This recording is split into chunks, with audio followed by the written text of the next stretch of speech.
हम कहते हैं हनुमान जी की भक्ति की जय। अगर जीवन में दुख भी आया है तो हमारे शास्त्रों में बहुत उपाय बताए हैं। यदि मंगलवार के दिन किसी के जीवन में बहुत कष्ट आया और वो बहुत दुखी, हम कहते हैं जो हनुमान जी महाराज है ना, शनिदेव जी है ना, कलयुग में उनका बहुत ज्यादा प्रभाव है। और श्याम बाबा का भी कलयुग में बहुत ज्यादा प्रभाव है। अर्थात हम जो भी प्रार्थना करते हैं उसको चमत्कार देखने को वहां मिलता है। कलयुग में बाबा श्याम का प्रभाव है, हनुमान जी का बहुत प्रभाव है और शनिदेव का बहुत प्रभाव है। शनिदेव सूर्य भगवान के ही पुत्र, तो सनातन देवता। तो आप मंगलवार के दिन ये उपाय व्यासपीठ आप सबको कह रहा, यदि जीवन में बहुत ज्यादा कोई कष्ट हो तो उसका गुणगान किसी तीसरे व्यक्ति के पास जाकर मत कीजिए, क्योंकि हम जब उसको अपनी वाणी से बाहर के वातावरण में छोड़ते तो वो दुख कम नहीं होता और भी ज्यादा प्रबल हो जाता। एक हम अपनी सोच को पॉजिटिव बनाएं। मेरे पिछले जन्म का कोई कष्ट था, पिछले जन्म में मेरे हाथों के द्वारा, मेरे शरीर के द्वारा कुछ ऐसा कर्म हुआ है जिसके परिणाम स्वरूप मुझे ये दुख मिला। ऐसी हम सबकी सोच होनी चाहिए। दूसरा, हम उसे किसी दूसरे व्यक्ति से नहीं कहते हो, घर के सदस्य तो जानते ही, क्योंकि वो तो उसमें सब सम्मिलित है।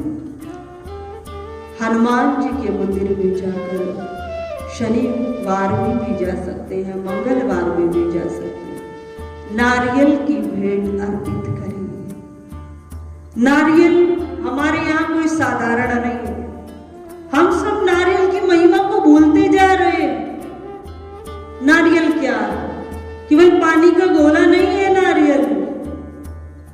हमारे यहाँ नारियल को कभी आप उसको पूरे देखो अंदर से, उसके बाहर के कवर को उतार कर, तो उस पर क्या दिखाई देती? कुछ बना रहता है ना, क्या बनी रहती? आंखें बनी रहती हैं, दो आंखें बनी रहती। और कभी भी नारियल को हम कहते हैं चाकू से काटना नहीं चाहिए।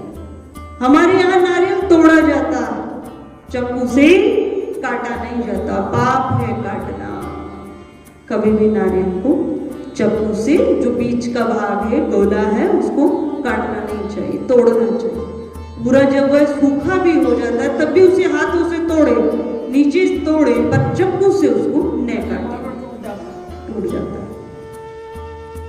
तो साधारण नहीं, वो जैसे एक अपने पुत्र की, हम अपने पुत्र का बलिदान कर दे किसी देवता के चरणों में, हम अपनी ही संतान को नौछावर कर दें और उसका जो पुण्य फल मिलता है वही पुण्य फल नारियल, श्रीफल भी इसको कहते हैं, दक्षिण साइड में इसको श्रीफल कहते हैं। तो श्रीफल को चढ़ाने से इतना पुण्य हमें मिलता।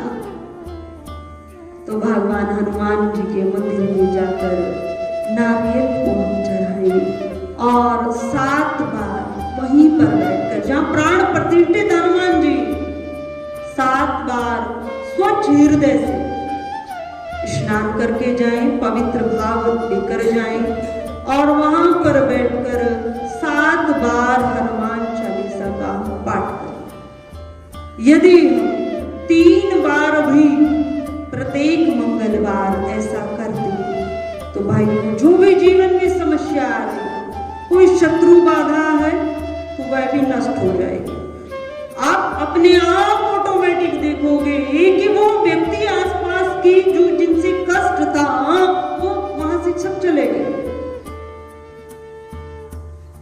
और यदि कोई जीवन में किसी प्रकार की समस्याएं है, कोई शारीरिक समस्या, तो धीरे धीरे उस पर भी प्रभाव पड़ता है, वह भी नष्ट होती है। यदि 3 बार भी हम करें, पर हम कहते हैं इस उपाय को हम 7 बार करें। प्रत्येक मंगलवार के दिन 7 हनुमान चालीसा का पाठ करें और नारियल की भेंट हनुमान जी को अर्पित करें। तो करके तो देखिए, फिर पीर पर जाने की आवश्यकता नहीं पड़ेगी, फिर कई अन्य जगह पर जाने की आवश्यकता नहीं पड़ेगी। यही लाभ मिलेगा, यही लाभ मिलेगा।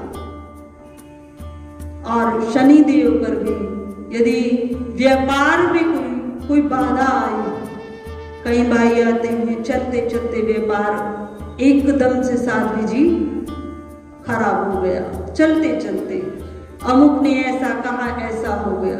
देखो, हम सब कोई साधारण नहीं, अर्थात जीव कोई साधारण नहीं, जीव आत्मा है, ईश्वर का अंश। यदि वे पवित्र भाव से कुछ शुभ शब्दों को कह देता तो वह भी सार्थक हो जाते। और यदि दुखित आत्मा होकर किसी ने कष्ट हमको दिया, किसी के कारण हमारा हृदय दुखी हुआ, और उस समय जो हम शब्द निकालते हैं और इस वायुमंडल में छोड़ देते हैं, तो उनका प्रभाव भी निश्चित होता है।